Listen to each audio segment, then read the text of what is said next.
Сегодня наша субботняшняя встреча в рамках политические воззрения, то есть продолжаем наши темы, рассматривать политику и формировать наше определенное политическое воззрение с определенной точки зрения. То есть до этого мы рассмотрели такие мысли, как международная арена, то есть есть такое понятие политическое международная арена. На ней присутствуют различного вида государства. Сказали, есть 4 вида государства. Это страна-лидер, независимые, сателлиты и подчиненные страны. То есть на международной арене присутствует много стран различных, и каждый из этих стран занимает определенную позицию, исходя из вот этих 4 ступеней, 4 позиций. Также мы перешли рассмотрение вопроса того, откуда появились международные законы, кто создает международные организации. Рассмотрели такие организации, как ООН, НАТО, кто их создал и зачем создал. Сегодня мы подошли к той теме, которая рассматривает международные отношения. То есть каждое государство в мире ведет внутреннюю политику и внешнюю политику. Внутренняя политика направлена на регулирование отношений внутри страны, внутри своего народа. То есть, например, Россия, Узбекистан, Таджикистан или Америка, то есть есть внутренняя политика, то есть внутри государства они выстраивают определенную политику, то есть регулируют отношения своего народа на основе определенных законов. На сегодняшний день мы сказали, что все страны мира регулируются, то есть строят всю свою политику, все свои законы на секуляристической основе. То есть все страны мира на сегодняшний день руководствуются тем, что государство не вмешивается во внутреннюю, то есть государство, религия не вмешивается в политику государства. То есть религия не вмешивается в общественные законы. То есть религия отделена от жизни. То есть это во всех странах мира, во внутренней политике они этим руководствуются. Теперь, что касается внешней политики. Мы видим, что на сегодняшний день также все эти страны мира во внешней политике что делают? Отделяют религию от жизни. То есть религия не вмешивается во внешнеполитические отношения стран. То есть внешняя политика государства – это политика определенного государства по отношению к другому государству. То есть, например, вот Америка выстраивает свою политику с другими странами, Россия выстраивает свою политику с другими странами. И вот в этой политике, в установлении этих законов религия не присутствует, ее убрали. Теперь в основе, то есть внешняя политика государств, то есть взаимоотношения государств, международные отношения, то есть цели. Да, вот когда государство одно выстраивает отношения с другим государством. Вот Америка выстраивает что? Свое взаимоотношение с Европой, со странами, то есть на Ближнем Востоке, в Африке, с Россией, с Украиной. То есть на основе чего? То есть какая цель внешнеполитическая? Что преследует Америка? Что преследует Россия?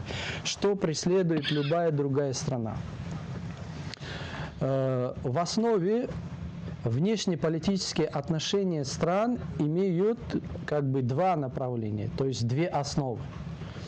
Первое – это господство, то есть стремление к господству, стремление к славе.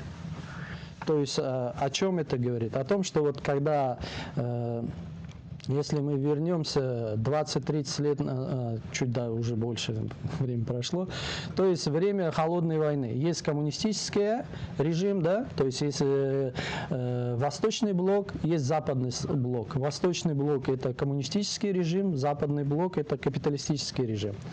То есть На Востоке преобладает коммунистическая система, коммунизм, который что делает? Выстраивает взаимоотношения с другими странами, что делает? Распространяет свою идеологию, то есть стремится к господству и славе идеологии.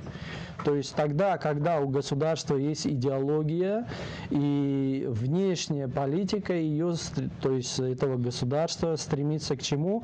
К господству его идеологии, к славе этой идеологии. Да? То есть это мы можем даже привести пример чуть ранее, если посмотрим на политику Франции во времена Наполеона. То есть Наполеон что? Стремился к господству во всем мире. Да? Или, например, время нацистской Германии. Да? То есть что делал Гитлер? Стремился к господству, стремился установить, то есть во всем мире одно правление, да? Господство его нации. Но, то есть они ушли, то есть исчезли, канули в века, и осталось, что от них осталось, то есть на сегодняшний день, видим, Запад внесет, что капиталистическую идею. То есть у капитализма, у капиталистической идеологии также раньше было тоже стремление к господству и славе капиталистической идеологии. Когда был коммунизм, то есть он стремился к господству и славе коммунистической идеологии. То есть вот она была столкновение идей, столкновение идеологий, то есть две стороны. С одной стороны коммунизм, с другой стороны капитализм. То есть две идеи, материализм, секуляризм, вот они боролись между собой. И у них стремление было чего? То есть один пытался установить свое господство и славу во всем мире. То же самое было и с другой стороны. Теперь после развала коммунизма, 91 год, все, коммунизм распался, нет. Что у капитализма осталось, то есть внешний враг, то есть что делает? Во всем мире секуляризм, во всем мире идеи демократии, свободы слова, прав человека и так далее. То есть теперь получается, то есть во внешнеполитических взаимоотношениях этих стран капиталистических нету того, который что? То есть предоставляет альтернативную идею. То есть нету идейного врага. Теперь стремление к господству и славе нету, оно исчезло. Что осталось? То есть вторая основа внешнеполитических отношений, то, что мы на сегодняшний день видим, это стремление к материальным благам. То есть все взаимоотношения стран мира на сегодняшний день основаны на чем? То есть стремление получить материальные блага. То есть колониализм. На сегодняшний день внешние политические отношения любой страны в мире строятся чисто на интересе, материальная выгода, то есть они стремятся для того, чтобы получить материальные блага. Будь то западные страны, лидер там Америка или независимые страны европейские, все их взаимоотношения строятся только на том, чтобы получить материальную выгоду. То есть установить свое политическое влияние на определенной территории, получить там свое политическое влияние, получить эти материальные ресурсы, получить эти людские блага и так далее. Все. Больше ничего они не несут. Вот если даже возьмем пример, вот на этой неделе события, вопрос Америка что сделает, то есть заявляет о том, что ей нужна Гренландия. Теперь, что она говорит, когда заявляет о том, что ей нужна Гренландия? Она говорит о том, что Гренландия является национальным интересом Америки. То есть Трамп не заявляет о том, что он хочет принести туда определенную демократию. Да, то есть он не говорит о том, что он хочет принести туда какие-то культурные ценности, гуманные ценности, духовные ценности. Он туда не несет. Нет. Он говорит о том, что эта территория несет для нас национальные интересы, то есть безопасность. То есть нам нужно что? Взять эту территорию, которая что будет охранять наши национальные интересы. Все. Вот все, что его там интересует. Все, что его интересовало в Венесуэле. Да, опять-таки интересы Америки, материальные интересы. То есть народу Венесуэлы они ничего не принесли. Все, что касается вопроса конфликта на Украине на сегодняшний день, что Америка предоставляет Украине, о чем она заявляет? То есть она несет какие-то гуманные ценности, духовные ценности народу Украины? Нет. То есть она это не несет. Почему? Потому что у Америки внешнеполитические отношения, и как и у любой другой страны на сегодняшний день, чисто материальные выгоды, да, то есть это материальные интересы. То есть никто из них не говорит о том, что какая-то идея должна преобладать на территории этой страны. То есть какая-то идея должна быть главной во всем мире. Почему? Потому что уже во всем мире на сегодняшний день это секуляризм. Все, другого нету. Если мы вернемся в историю и вспомним нашу реальность мусульман, исламского государства, то есть внешняя политика исламского государства строилась на чем? Коран и Сунна, понятно, но стремление было чего? Господство и славе. То есть исламское государство стремилось что сделать? Установить во всем мире свое господство при творении ислама, шариата. Да, то есть внешнеполитические отношения, то есть она распространяла ислам не с той целью, чтобы установить там свое влияние политическое, чтобы оттуда что делать? Качать природные ресурсы, качать человеческие ресурсы. Нет, не для этого. А для чего? Для того, чтобы там установить верховенство закона. Какого? То есть закона от нашего Создателя. То есть то, что на сегодняшний день я поднял тему, то есть это внешнеполитические отношения.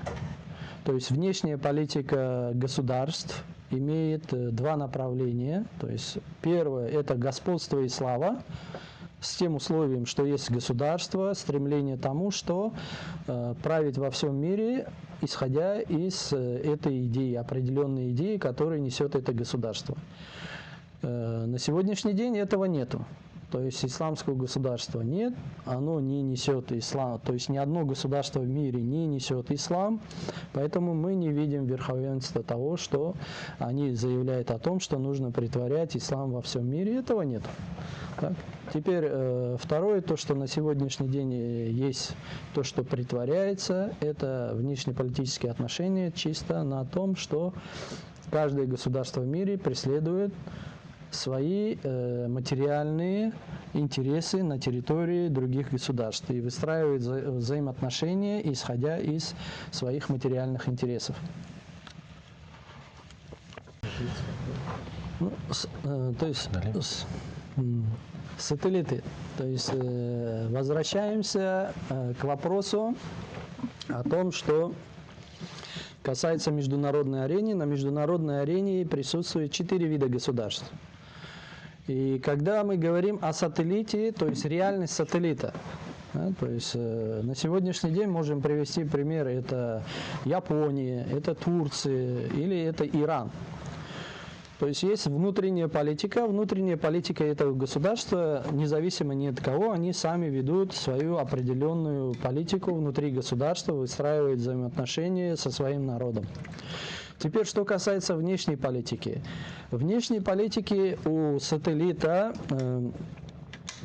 так как это не является, да, то есть независимым государством по мере своего именно положения на международной арене, то есть у сателлита нет таких возможностей, как у независимого государства. То есть тех возможностей, будь то экономических, политических или военных, для того, чтобы вести независимо с любым государством мира свою независимую политику. То есть нету этих сил, нету этих возможностей. Поэтому получается, что она не дотягивает до уровня вот этого независимого государства, и все свои как бы внешнеполитические отношения, то есть есть интерес где-то, что делает, связывает с государством, у которого есть на это силы, с государством лидер или с независимым государством. О чем это говорит? О том, что значит у этого государства нету вот этого во внешней политике сильной своей политической концепции. Так? Значит, оно не несет миру определенных идей. То есть это уже не идеологические государства. Так? так как мы сказали, что то государство, которое стремится к господству и славе, это идеологическое государство, и, как правило, это сверхдержавы, но у сателлита нет таких возможностей. И поэтому, то есть, сателлит что делает? Он ограничивается, то есть его внешняя политика, получается, чисто это интересы. То есть мы же говорили о том, что изучая политику, международную политику, изучая политику государств, во-первых, мы рассматриваем это идеологическое государство или не идеологическое государство. И вот как раз я сказал, идеологическое государство, то есть она что делает? Она несет именно определенную идеологию. То есть она стремится к господству своей идеи во всем мире. Она хочет установить эту идеологию во всем мире, установить это правление. То есть, и это есть у идеологического государства. А сателлит, то есть он, получается, он ступенькой ниже. У него нет этой идеологии, которую он несет миру. И получается, что сателлит, он ограничивается чем? Материальными своими, то есть внешняя политика – это интересы. То есть мы же сказали, все неидеологические государства стремят, то есть их внешняя политика изучается с точки зрения того, что у них есть определенные интересы. И то есть получается, она ограничивается вот этими материальными интересами. То есть она не несет определенную идею. Даже вот на сегодняшний день самые такое изолированные государства, говорят, вот там коммунистическое государство Северная Корея, но Северная Корея кому несет эту идеологию? Когда мы говорим идеология, то есть присутствует 4 составляющие, да? То есть она дает решение проблем, она притворяет эту идею у себя, она защищает эту идею и она распространяет эту идею. То есть мы видим распространение Северной Кореи, куда-то коммунизм распространяет? Нет. То есть она чисто закрылась. Да? То есть это закрытая такая страна, то есть она не притворяет идеологию, это чисто диктатура там. Какая-то такая жидкая смесь, ядовитая смесь, которая выставляется коммунизмом. Почему? Потому что мы видим, что будь то СССР, будь то Китай, они же распространяли свою идею. Они стремились распространить свою идею. И это бы проявлялось в реальности. А Северная Корея не проявляет, то есть у нее нет идеологии. И получается, что то есть, внешняя политика ее строится чисто на интересах. То же самое сателлит. То есть внешняя политика строится на интересах. Вот взять Иран, мы говорили о Иране, то есть Иран как сателлит. То есть у Ирана внутренняя политика, мы видим, что Иран выстраивает свою внутреннюю политику независимо ни от кого. Будь то Европа, будь то Америка или кто-то там пытается навязать Ирану определенные законы, она что делает? Отказывается и выстраивает свою внутреннюю политику. Теперь то, что Иран зашел вот в Афганистан или в Ирак, или в Сирию, то есть это же интерес Ирана, что сделать? Установить там свое определенное политическое влияние, показать себя лидером в регионе. То есть он хочет показать себя лидером в регионе, поэтому он что? Вместе с Америкой туда пошел. Да, то есть мы не можем сказать, что Америка заставила Иран зайти в Ирак. Нет. У Ирака то есть у Ирана свои интересы там. Установить свое политическое влияние. И что вот мы видим на сегодняшний день, то есть это интересы, с одной стороны, как бы Ирак стал шиитским, а Иран как несет, да, идею шиизма, с одной стороны, с другой стороны, это природные ресурсы, да, то есть нефть, газ, эти вопросы. И получается, что внешняя политика сателлитов это ограничена интересами. То есть материальные интересы, все. Но добавлю, что даже на сегодняшний день и Америка, и европейские страны, что они не несут никакой идеи миру, то есть они не хотят где-то установить демократию. Их внешнеполитические отношения на сегодняшний день, то есть, да, есть идеология, да, есть метод распространения, но он стал чисто самоцелью, метод колонизации.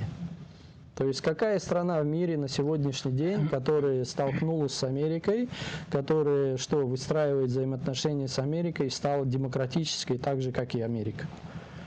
Какая страна в Африке такая же демократическая, как, например, там Швеция, Италия, Испания? Ни одна страна в мире. На Ближнем Востоке ни одна страна в мире. Да? Или Дальний Восток, вот, Юго-Восточная Азия. Кто из них там стал демократическим? Нет, ни одна страна не стала демократической.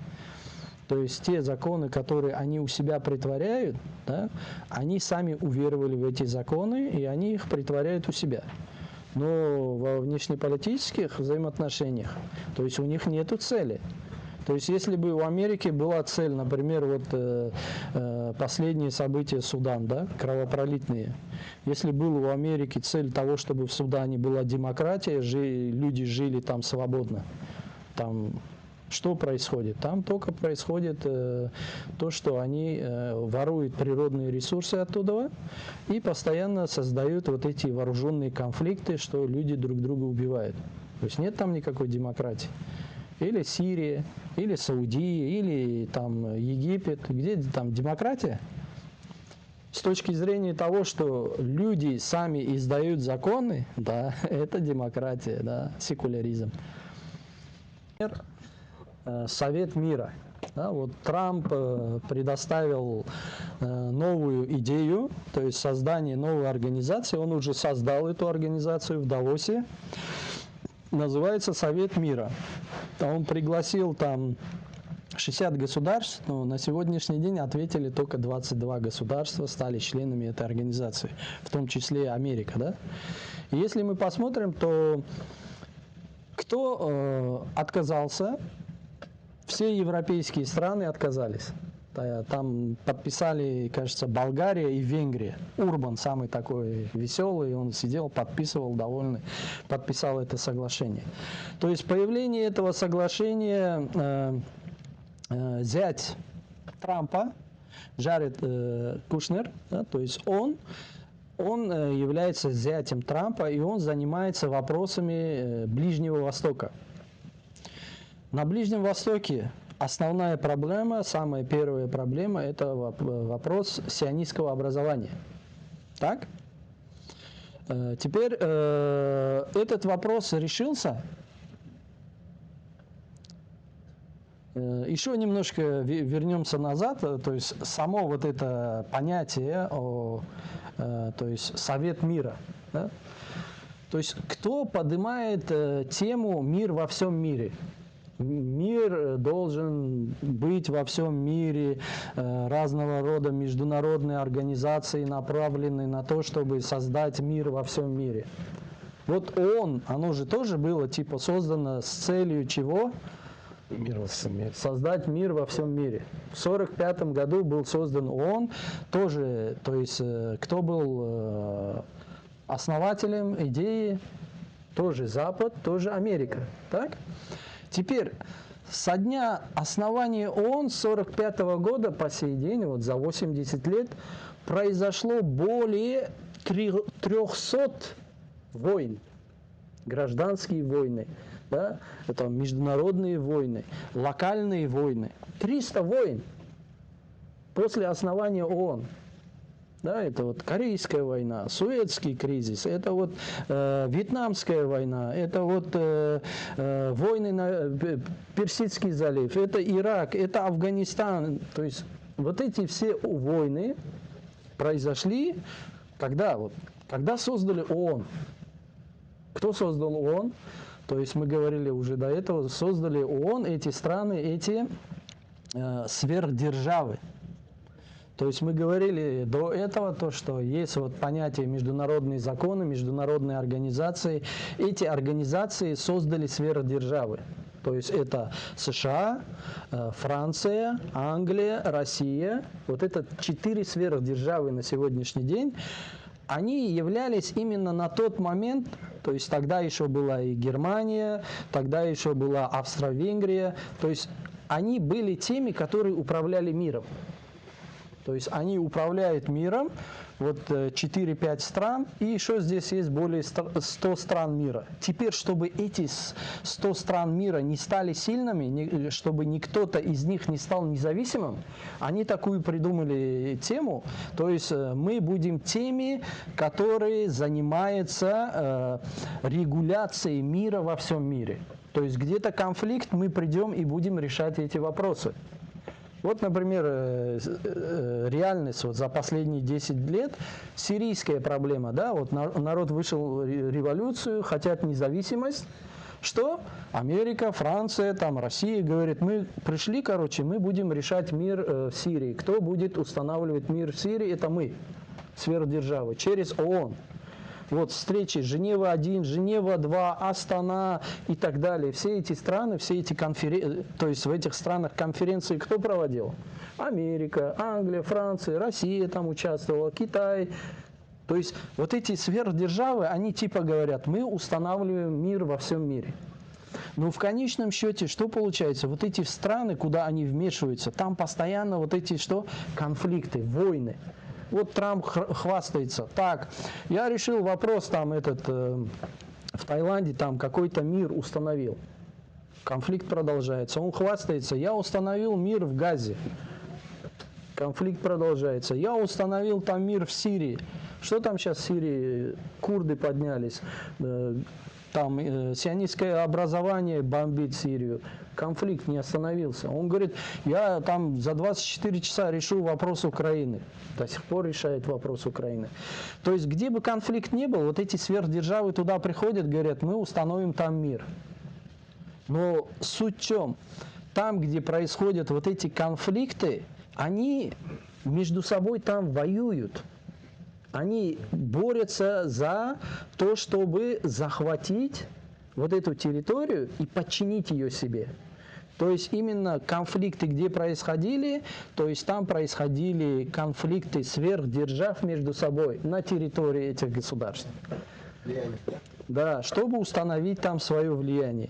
И вот теперь мы возвращаемся к этому, Совет мира. Теперь Трамп говорит, ООН, короче, вы видите, что ООН на протяжении стольких лет, ООН не решил вопросы. Мне ООН нравится, там есть много возможностей, но ООН не использует эти возможности. Поэтому я, короче, альтернативу ООН создам, Совет мира, говорит, создам. То есть, как уже говорил, его зять, вот этот Кушнер, который советник по Ближнему Востоку, он преподнес эту идею. И если мы посмотрим, кто подписали этот совет,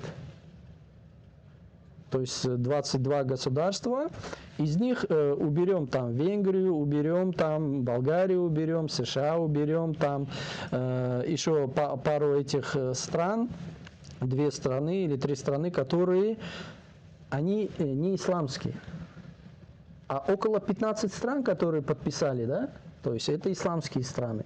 Будь то Арабские Эмираты, Бахрейн, Кувейт, там, Индонезия, Турция, Саудовская Аравия, Казахстан, там, Узбекистан подписали. То есть это все исламские страны. Теперь они подписали этот мир, то есть Совет мира, говорит, мы все здесь будем вместе решать, но среди них есть еще одна страна. Сионистское образование. Биби, Нетаньяху, он тоже подписал это. То есть у Америки есть план, чтобы мусульмане что сделали? Легализовали оккупацию Палестины. То есть исламский мир, народ в этих странах, он не признает это сионистское образование. Говорит, мы не будем дружить с ними, они нам не друзья. И вот этот геноцид, который на протяжении 80 лет происходит, то есть убивает мусульман Палестины, Газы, вот на сегодняшний день Газу вообще зачищает полностью, то есть народ-то не согласен. Теперь главы этих государств открыто не могут прийти и сказать, что мы друзья. Вот Эрдоган всю дорогу что делает? Лицемерит. Говорит, там вы то делаете, вы это делаете. Все время говорит против них. А что он сам сделал? Против. Ничего не сделал. Сейчас, наоборот, подписал этот Совет мира, сидит за одним столом с ними. Саудия тоже говорит, мы типа не будем подписывать Авраамские соглашения. Есть еще такая тема, Авраамские соглашения, которые что делают? Также хотят легализовать присутствие этого образования там. То есть Саудия типа, я не буду подписывать. Но она подписала здесь Совет мира. Совет мира с кем? С сионистским образованием. То есть здесь мы видим, что вот эти страны, вот 15 стран мусульманских туда зашли и подписали. То есть здесь есть именно вот эта скрытая сторона, что никто не обращает внимания на то, что там есть вот это образование. И есть вот эти лидеры вот этих стран, которые сели за один стол, и теперь мы друзья. Мы теперь сотрудничаем, теперь мы вместе решаем мир во всем мире. А как быть вопрос Газы, Палестины на протяжении стольких лет, геноцид, убивают, захватили, сейчас Газу зачищают? Как быть с этим? То есть получается то, что вы будете соглашаться с этим? Уже согласились, подписались. То есть вот этот Совет мира, я смотрю, да, то есть как бы мой анализ, он больше направлен на то, чтобы легализовать вот присутствие его там.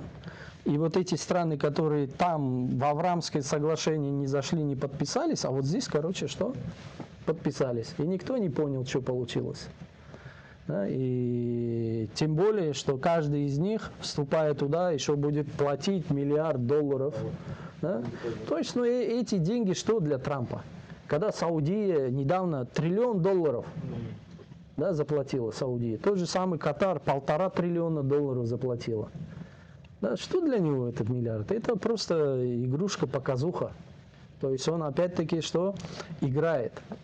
То есть это была такая проведенная игра, очень хитромудрая, грамотная, но из-за того, что именно вот на сегодняшний день, к сожалению, мусульмане далекие от политики, не занимаются политикой, не понимая, да, этого вопроса, их обманывают. Да? То есть вот наши вот встречи, почему мы здесь не обсуждаем вопрос, как намаз читать, как тахарат брать, да? То есть, да, это фикхи вопросы, это отдельная тема, то есть мы должны это знать. Но мы обсуждаем именно идейные вопросы. Как вот этот тахарат, как вот этот намаз, как вот этот хиджаб будет защищаться, как вот эти вопросы будут защищаться внутри исламского общества. Да, вот те же, это же проблема, вот, Центральная Азия. Будь то Казахстан, Узбекистан, Киргизия, Таджикистан. То есть мусульмане постоянно там что под прессом. Да? То есть как мусульманин начнет, что там, вот это халяль, как я могу вот бизнес здесь халяль делать? Или бороду отрастил, начал в мечеть ходить. Сразу за ним это полиция приходит, берет на карандаш. Этот человек что-то стал каким-то радикальным. Смотри, она что-то платок одела, радикальным стал. Да, то есть они же не смотрят вопросы намаза, уразы, хаджи такие. Они смотрят именно в обществе, что происходит. То есть эти власти, они занимаются политикой. Но в исламе тоже есть политика. То есть исламская политика. Да? И вот эту политику нужно понимать и изучать. И вот наши вот именно встречи идейно-политические, чтобы понимать все вот этот процесс, как государство внутри ведет политику, как государство ведет политику, то есть внешнюю политику, внешнеполитические взаимоотношения. Тогда можно еще привести пример с Гренландией. Да? То есть это тоже так же, что входит во внешнеполитические отношения. То есть это международные отношения. То есть отношения Америки к Европе, в данном случае вопрос Гренландии. То есть никто не понял, что получилось.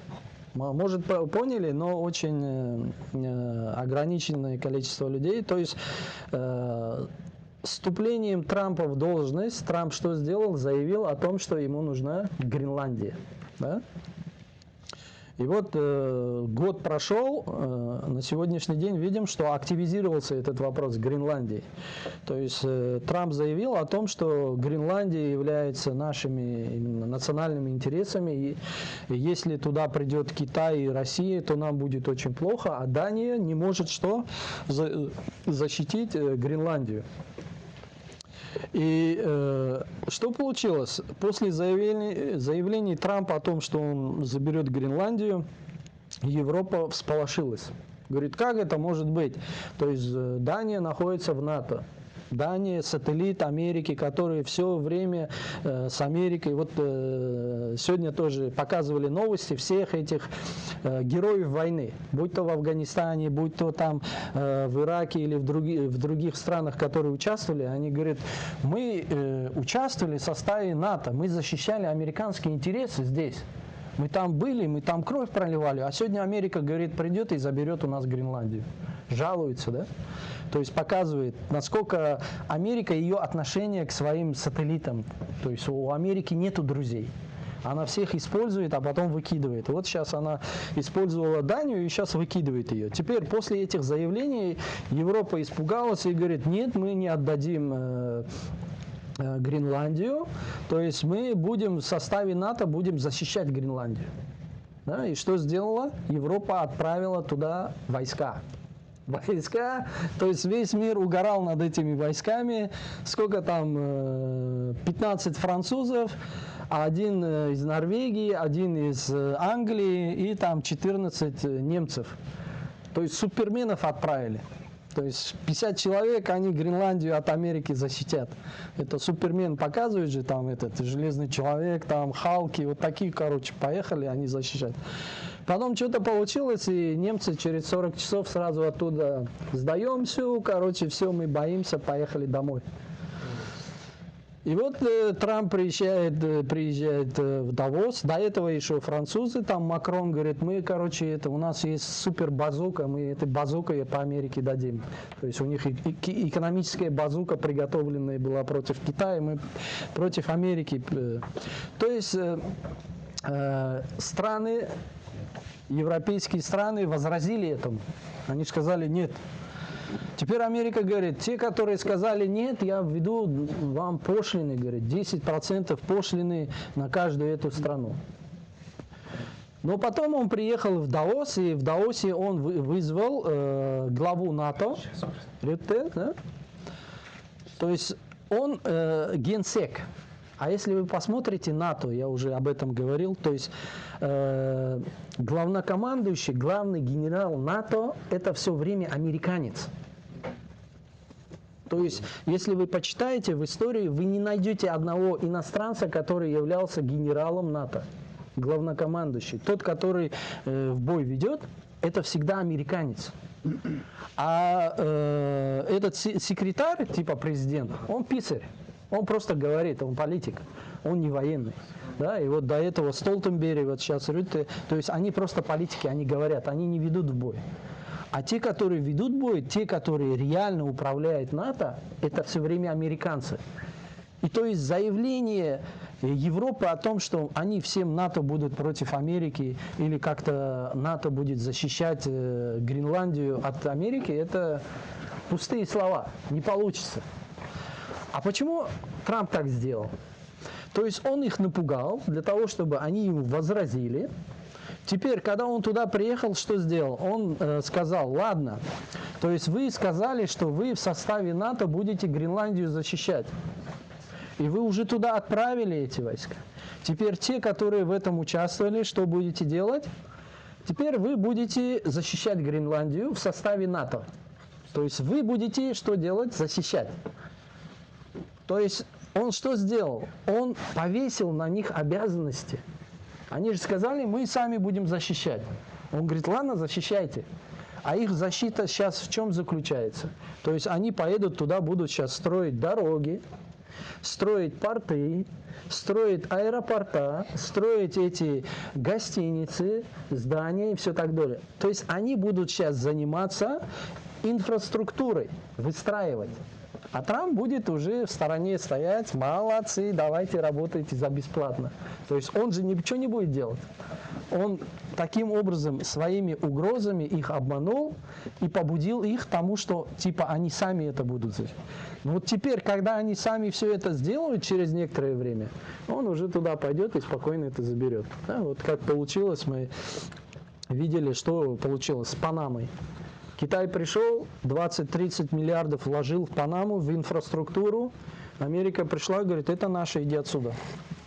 В Венесуэлу Россия вложила 20-30 миллиардов, Китай вложил 60 с чем-то миллиардов в инфраструктуру, выстроили все это. Трамп пришел, Мадуро забрал, говорит, все это наше, идите отсюда. То же самое будет с Гренландией. Когда они там все выстроят, все готово будет. Трамп, ладно, не Трамп, другой президент придет, но США придет, скажет, это наше, все, отдыхайте, спасибо. Да? То есть мы видим, то есть вот это была еще очередная политическая игра Америки.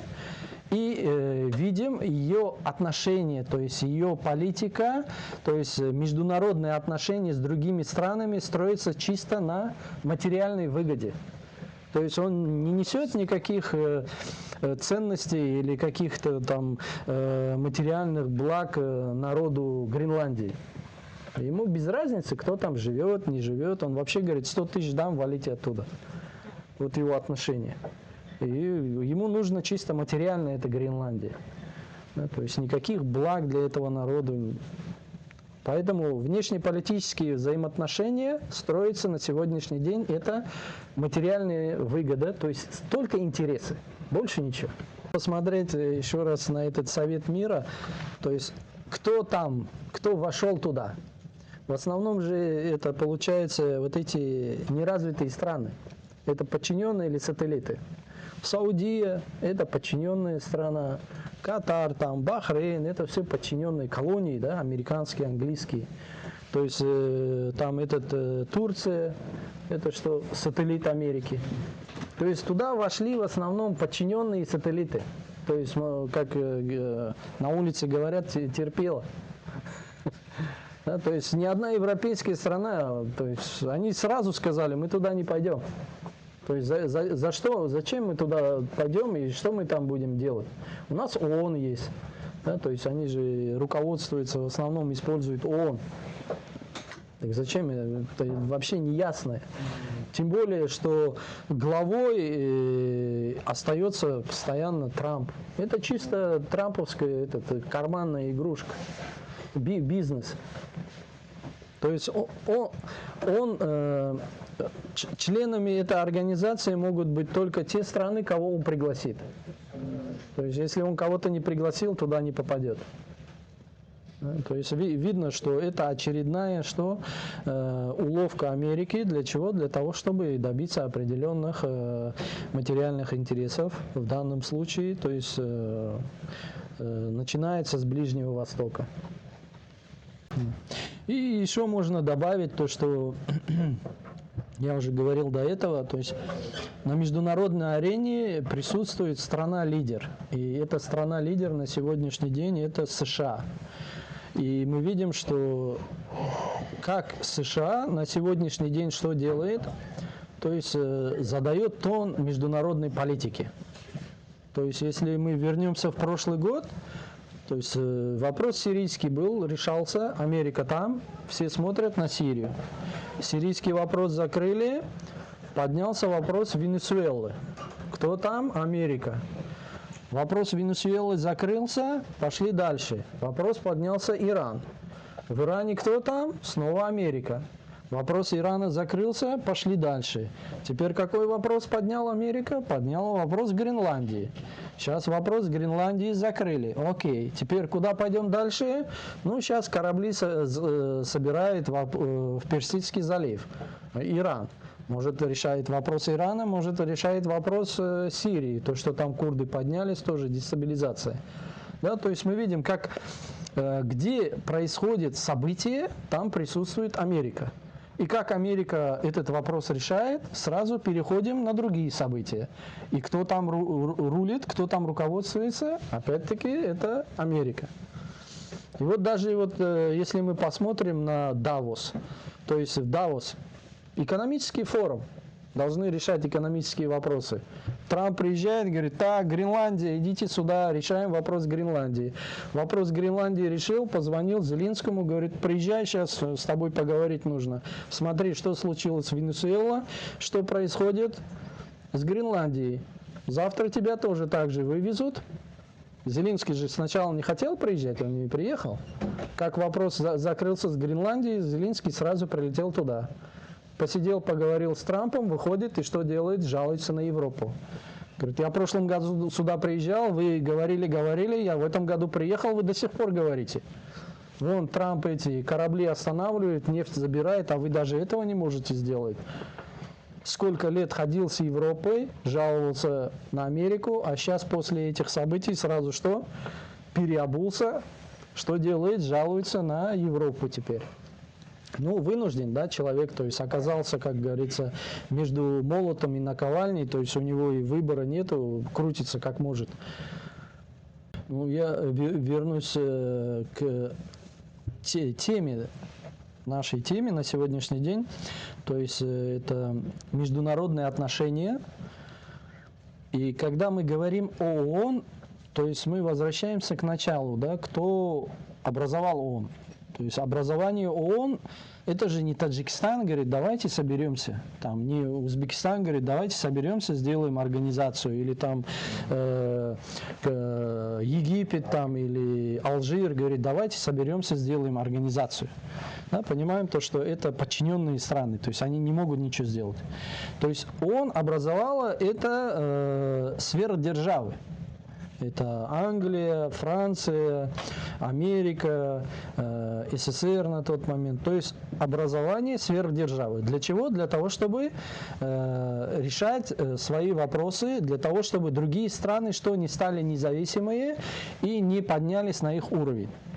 И теперь после образования ООН, вот 45-й год, что?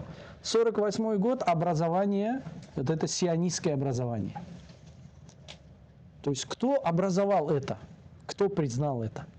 Да? То есть это же образовала Америка. Она это специально создала эту проблему. Это сионистское образование. Это не государство. Это военный плацдарм Америки.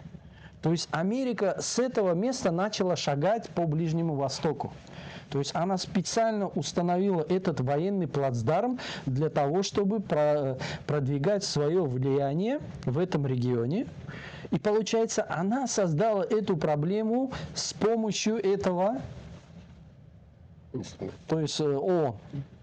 Они же признали там, которые...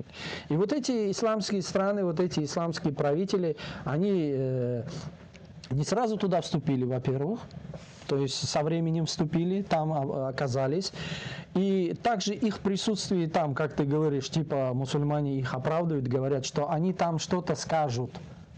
Да?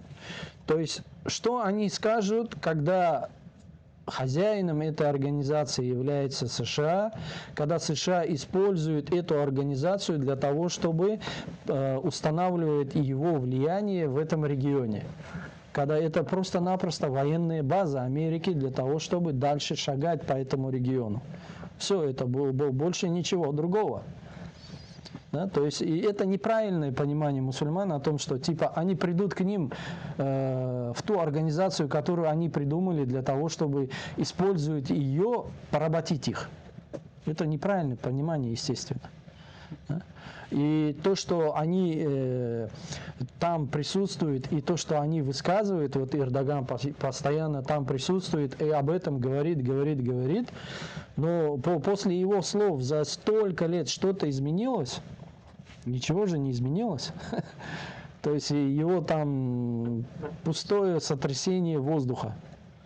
И то же самое их присутствие там.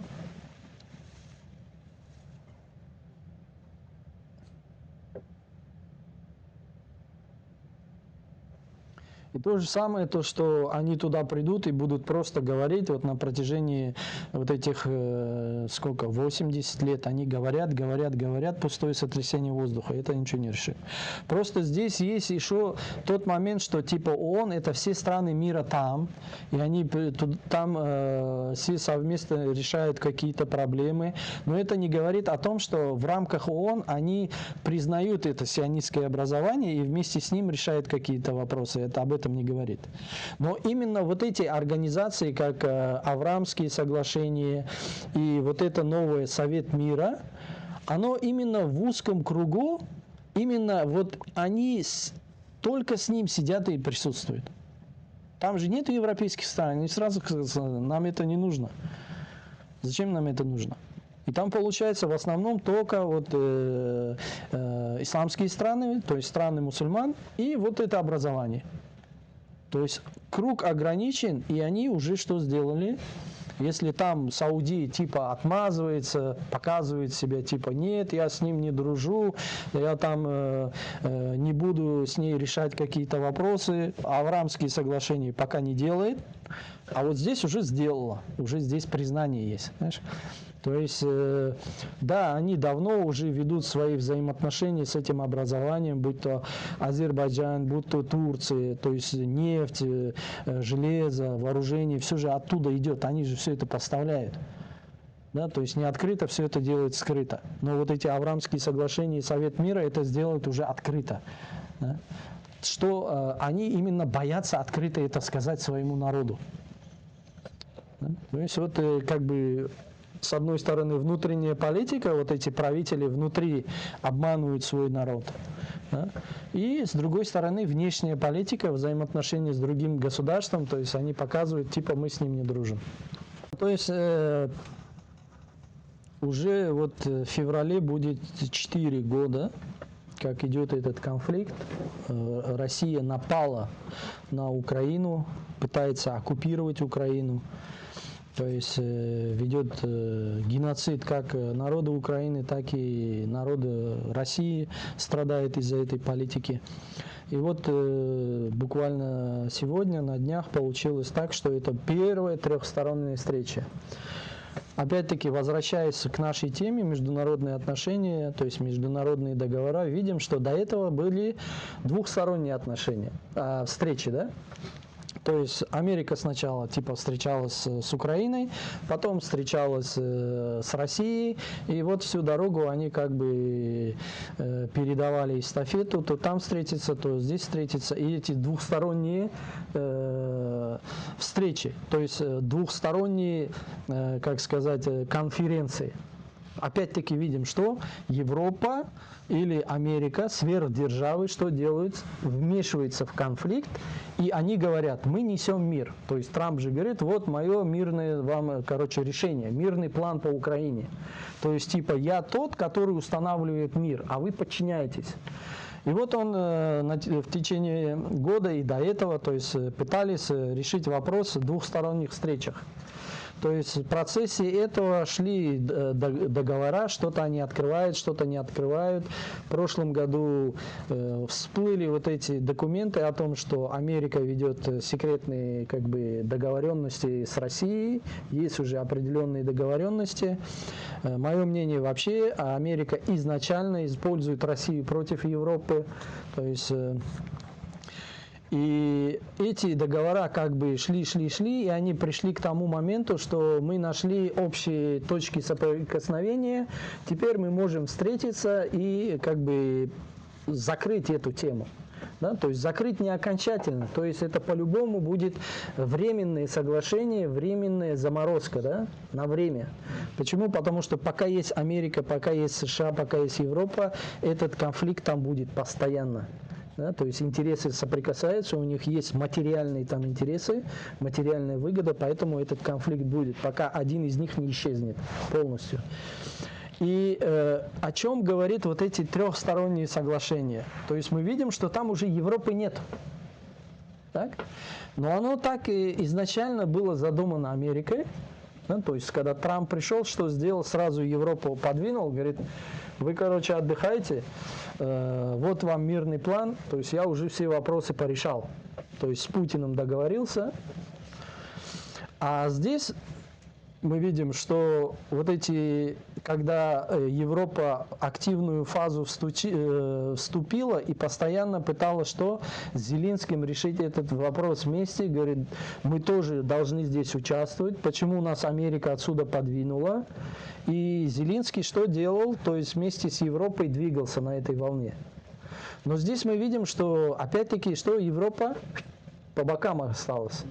Почему? Потому что здесь рулит кто? Америка. То есть украинский вопрос от начала до конца рулит Америка, США. Она начала этот конфликт, она ее заморозит на время, и она потом заново поднимет этот вопрос, когда ей нужно будет. А сейчас почему именно трехсторонние? Потому что это амбиции Америки. Америка не хочет никоим образом допускать в решение этого вопроса Европу. Поэтому он что их подвинул? Говорит, идите отсюда, вот. Идите сюда со стороны Украины, со стороны России, и мы втроем решим этот вопрос. Да? И получается, этот вопрос был связан с чем? То есть то, что Зеленский приехал в Давос и до этого что? Требовал от Америки гарантии. А какие Америка может предоставить гарантии на сегодняшний день? Что может гарантировать Америка? Где? Какие? То есть то, что Америка где-то кому-то что-то обещала, что она сделала? Сам первый же нарушает. Да, сама же первая все свои гарантии, что делает, рвет, выкидывает, забывает. И теперь получается просто у Зеленского нет выхода. Да, то есть он в таком положении тяжелом, то есть он держится за это утверждение. Америка, предоставь мне гарантии. Он сам знает, что Америка его кинет, обманет. Вот, Америка же сбаламутила Украину с этим вступлением в Европу, вступлением в НАТО. Эти же как бы побудили к тому, что Россия в конце концов напала. Так? Эти же вопросы были. И теперь Америка что говорит? В НАТО не попадешь. В Евросоюз тоже не попадешь, терпи то, что есть, как говорится. Да? И вот теперь Зеленский держится за соломинку, то есть сам уже не верит в это, но после того, как он получил типа гарантии, Трамп сказал, ладно, я тебе гарантирую, но когда он летел туда в Давос, он говорит, я не знаю, что там будет. Да? То есть обещание-то дал, но эти гарантии ничего не стоят на сегодняшний день. И как бы после этих гарантий, типа они говорят, что остался последний вопрос, это вопрос территории, территориальной.